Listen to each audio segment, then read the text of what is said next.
Please welcome Salesloft VP of Revenue, EMEA, Ollie Sharpe, Salesloft Director of Global Customer Programs, Natasha Evans, Vidyard VP Sales, Rebecca Drew, and Sixth Sense VP Sales, Paul Gilhooly.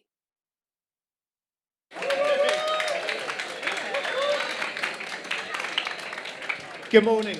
Good morning. My name's Ollie Sharpe. I'm the MD for EMEA at Salesloft, and I'm joined today by Rebecca Drew, VP of Sales at Vidyard, the Video for Business platform, Paul Gilhooly, VP of Sales at Sixth Sense, the Revenue AI platform, and Natasha Evans, Director Global Customer Programs and Success at Salesloft, the sales engagement platform. We're going to be talking about 4 data-backed tips to accelerate revenue growth. So first of all, the tip we're going to talk about is getting your timing right.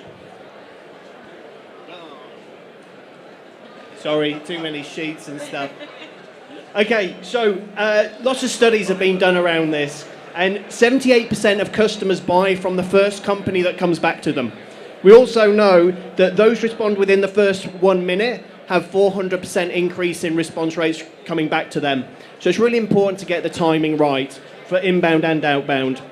Other studies have shown that if you respond within the first 5 minutes, you get 21 times more effective conversations happening. So Tash, tell us your thoughts on this, on timing. Yeah, thanks, Ollie. So if I take it back a step, I think we can all agree that timing is really important.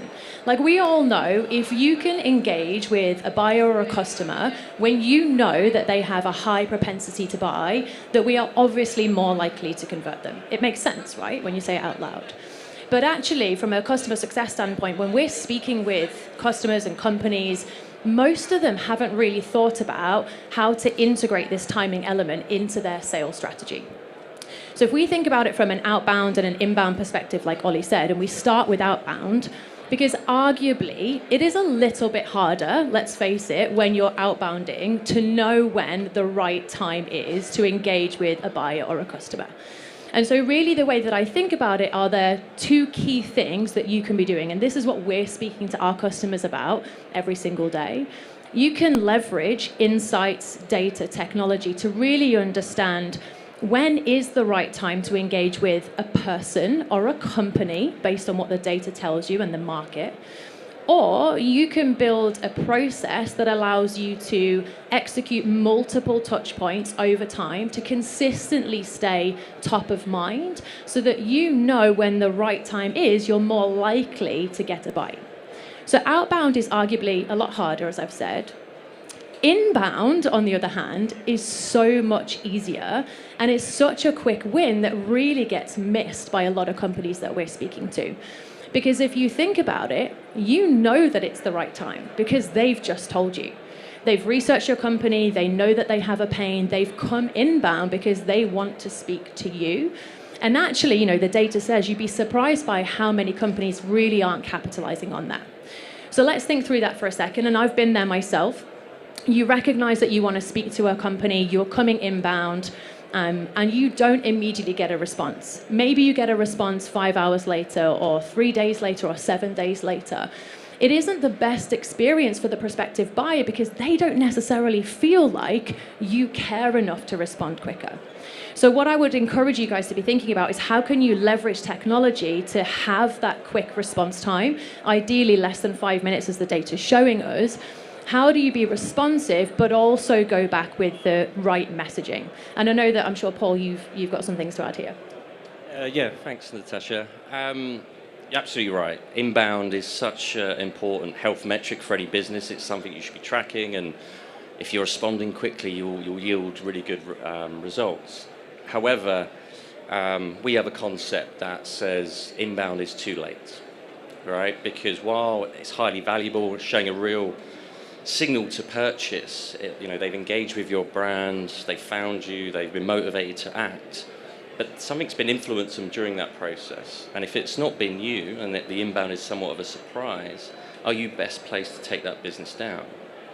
The likelihood is that they have already done a lot of research. They might have researched your competitors. They built up a perception, and that means a missed opportunity. So we talk a lot about, like I say, beating the inbound, because we know if you get into deals early enough, you can shape the evaluation process. If you do that successfully, your win rates and your average deal sizes increase. So it's really critical. So this idea of beating the inbound is maybe not common, but something we certainly advocate for. And now today, the landscape's changed in terms of what data and technologies that you have available to you that will enable you to really understand which accounts are in market. So imagine that actually, rather than waiting for someone to fill out a form, you know exactly when that same account arrived on your website and started that research. But even then, that's just on your website. You are now able to look and really shine a light on the anonymous research that's happening. So again, I go back to this view of what if you could identify which accounts were in market? There's a big shift in the market moving away from traditional MQL and lead processes because it has a very limited view at an individual level around ad hoc engagement. But we know the buying committee is at an account level, it's much larger. So if you can identify that, there's huge benefits around that. And for us, we've got to the stage now where we can accurately predict which accounts are going to be most likely to open a sales qualified opportunity with us in the next 90 days. That's huge, valuable to a business in your commercial teams. But just having that insight from a market and a TAM perspective can offer really strategic growth as well.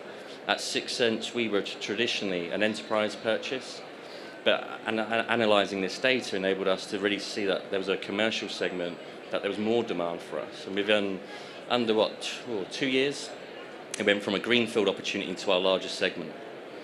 So the data can be used in many different ways, but a lot of it is, of course, around timing. And for us, it's about beating the inbound. Thank you, Paul.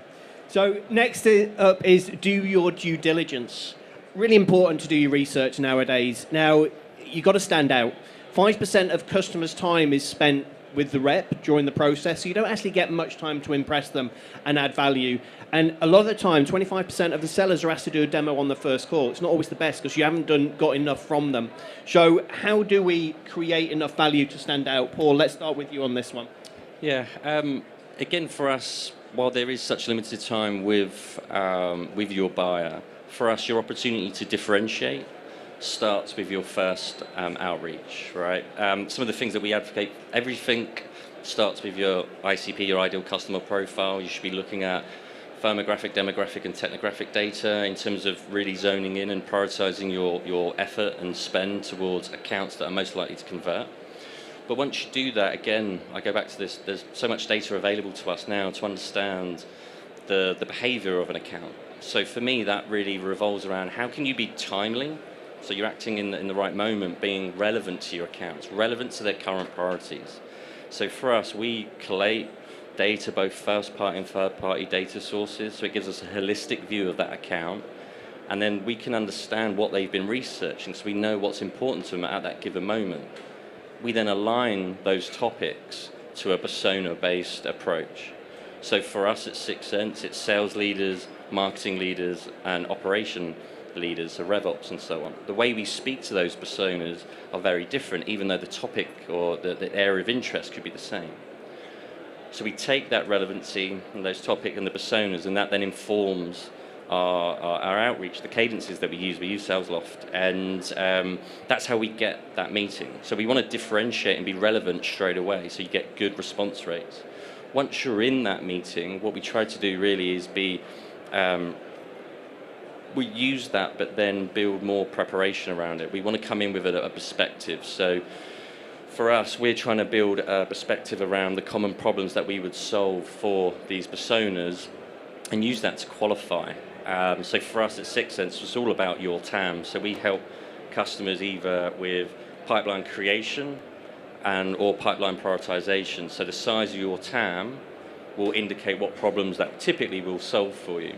So we understand the topics and the product category that will be relevant to you. We understand as a persona, and then we create a point of view off that.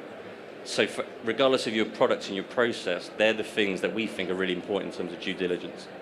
Thank you. And Bex? The only thing I would say, and just on that piece around sellers being asked to demo at the first call, you're going to get it right. People are impatient now. They want to see and feel like what you're providing. One of the things I would recommend, we do one-call closes at Vidyard for about 30% of our emerging opportunities. one of the things that I would encourage you to do is think about how you're equipping your team with the questions that they need to ask, those discovery questions that they can weave into a demo that's going to help them to understand what are the outcomes that that prospect or potential client is looking to achieve, essentially. So that's one of the things I would say on that. Tash, anything to add?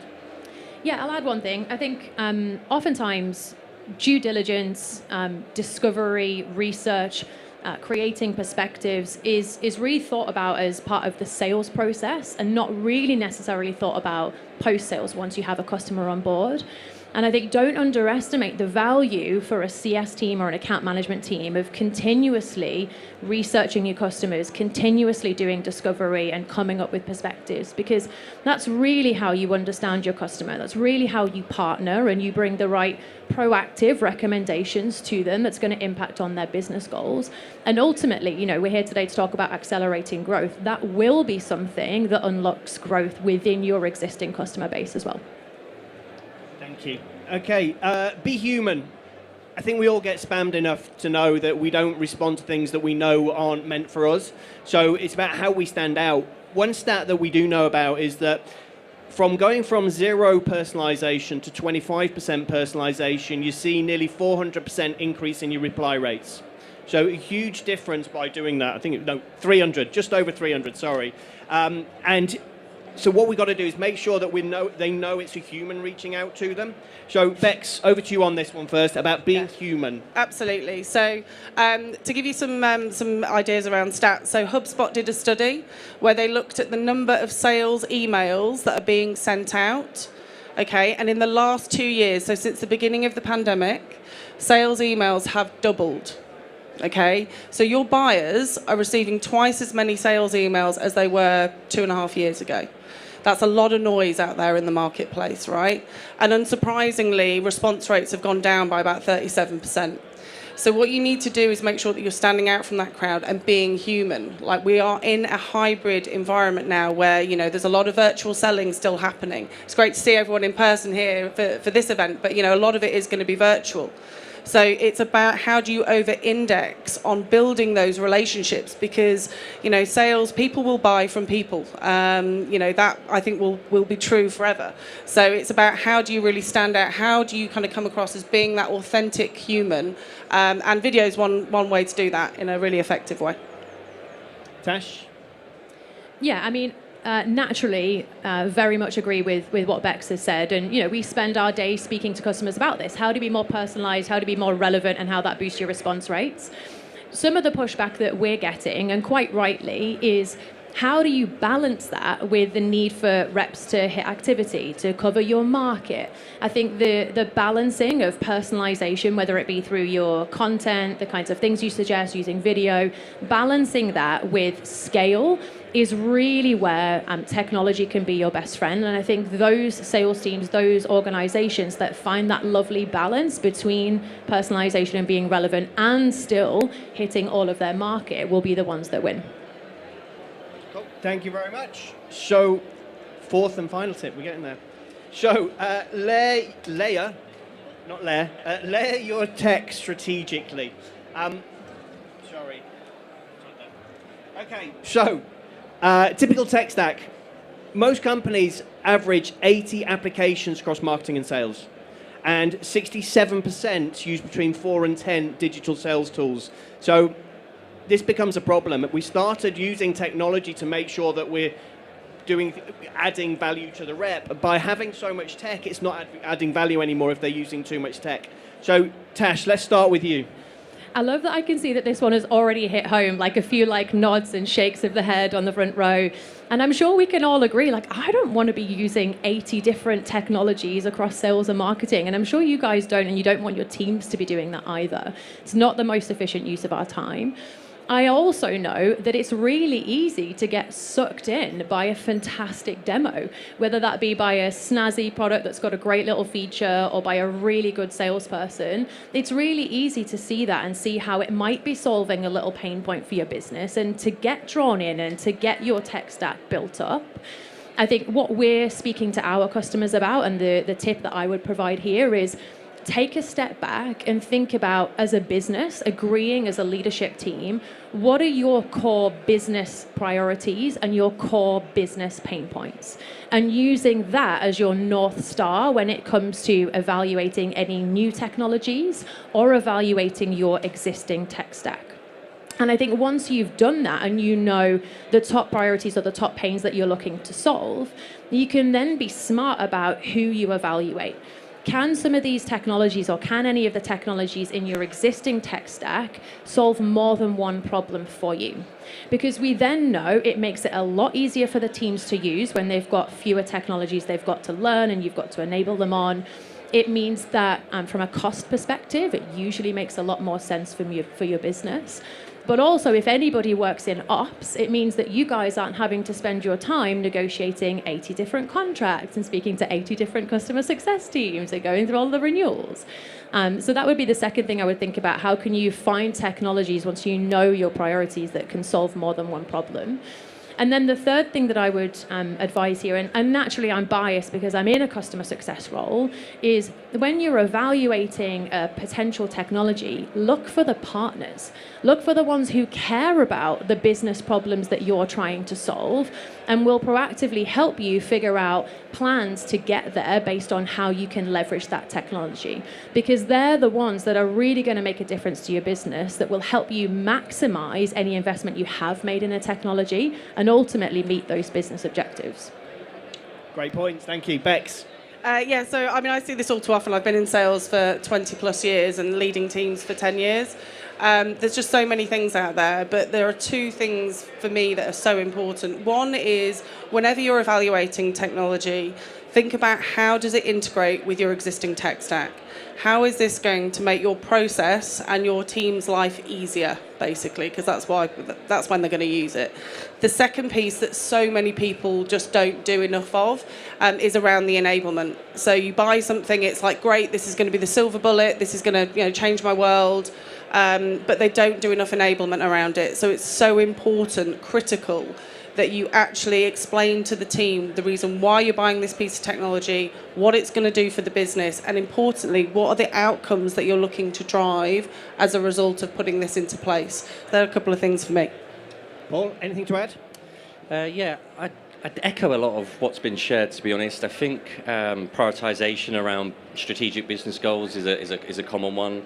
What I would say, though, is that invariably, either through my own experience or the customers we serve, a lot of the times they're not linking that to a specific business outcome. Actually saying, well, how is this going to move the business forward? Not from a functionality or a capability led, but from an actual business outcome. So in 6 Sense, that's about improved win rates, pipeline growth, average deal size, and so on. Be really clear about that. I would definitely echo some of the points around how you select technologies, not just for now, but future-proofing your investment, because nothing more costly than having to replace technology. So I'd encourage you all to think about the immediate priorities, but where does the tech stack go in 12 months, 24 months, or even beyond? So picking a technology that meets these immediate needs, but does it have current functionality that you can grow with, or is it part of the roadmap that you can grow with? Because again, replacing technology is the worst. All right, just across the board, costly time, but the change management, the behaviors that you might have had to drive and now change again with the same individuals who've lost confidence is huge. And then some of the other points, which was about partnering with someone beyond the technology. I'd really encourage you to be evaluating your partners, your technology partners with their own people and their own process. Does that instill confidence? Are these people that you're going to buy into? And one thing that we always ask of our partners is, how is customer success KPI'd? Is it going to be purely on renewals and monetary terms? Or is it actually going to be around use cases and adoption and value? That will give you an indicator of the type of organization you're partnering and what they ultimately value. And I think that's really important beyond the technology itself. Thank you. Some great points. Thank you very much. So just key takeaways to run through them again very quickly. Get your timing right. That's including inbound and outbound, making sure that you're on your front foot. Be human. Make sure you stand out. Do your due diligence. I always struggle with that one. Due diligence. Do your research. Make sure you can add value in the process and layer your tech strategically. I want to personally thank these guys, Paul, Bex, Tash. Thank you for a great job and adding so much value there. Thank you. Thank you, Thanks, everybody. guys. Thank you, Thank you. guys. Thanks.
Hey, sí, hola.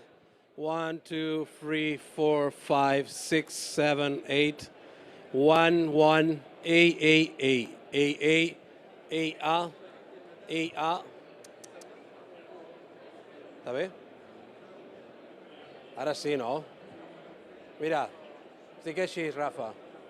Hola, A. Ei, hola. Ei.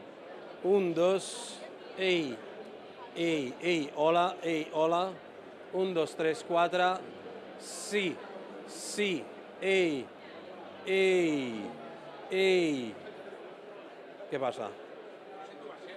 No sents baixet? Bueno, que estic parlant així, Val. Però si parlo així, ara sí. Val. La gent hauria de parlar així. Això seria el seu. Val, ja estàs? Vols que continuï? Sí?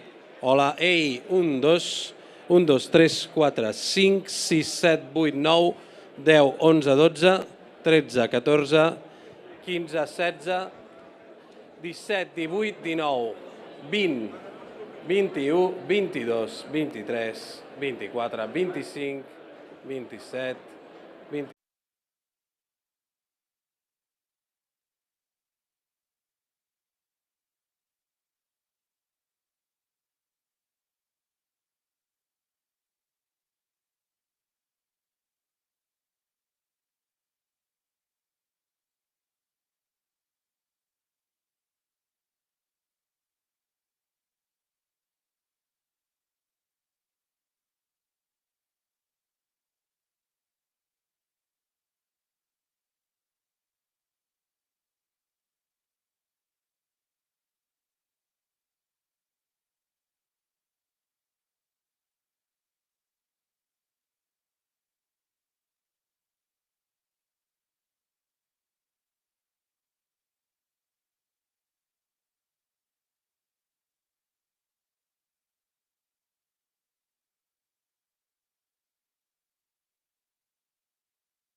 ei, ei, ei, ei, ei va, ei si, ei, ei, ei, ei, ei, ei, ei va, ei, ei, ei, ei, ei si va, ei, ei,